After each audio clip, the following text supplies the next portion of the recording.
My husband forgot our anniversary until I found out why. They say marriage is built on little things, the small moments that whisper, I still choose you. But what happens when one of those moments disappears? This is the story of the day my husband forgot our anniversary, and the truth I never saw coming. It was our 10th wedding anniversary, 10 years of laughter, lessons, and love that had survived every storm.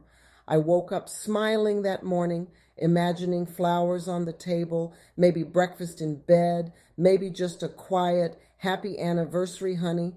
But when he kissed my forehead and rushed off to work with his laptop bag, all I heard was, don't forget to pay the light bill, okay? My heart sank. The day dragged on. I tried to convince myself he was planning something big.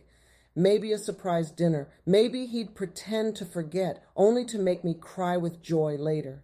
By evening, I sat alone at the table with 2 plates, candles lit, hope flickering like the last flame of a dying candle. 8 p.m., 9 p.m., 10 p.m., still nothing. He came home exhausted, loosened his tie, and said, "You look tired. Long day?" That was it. No flowers, no card, no memory of us. Something inside me cracked. "Do you even know what today is?" I asked, voice shaking. He blinked. "Wednesday?" That was it. I exploded. Every unspoken hurt, every lonely moment spilled out. He just stood there, silent, guilt written all over his face. I went to bed angry, tears soaking the pillow that used to hold laughter. The next morning, he left early. I told myself I didn't care. But as I opened my phone to distract myself, a message notification blinked from his sister. "He told me not to tell you, but please pray for him today."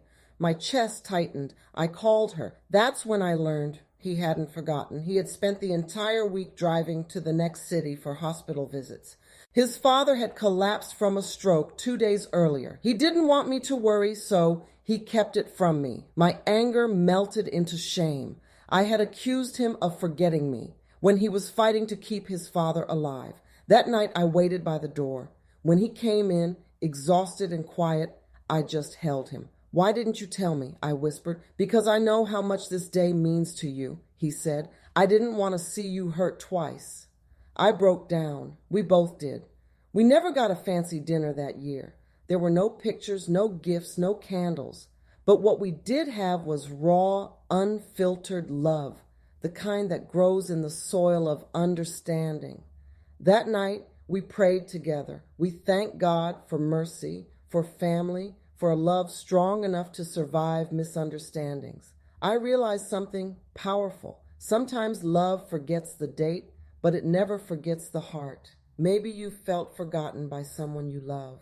Maybe the silence hurt more than words ever could.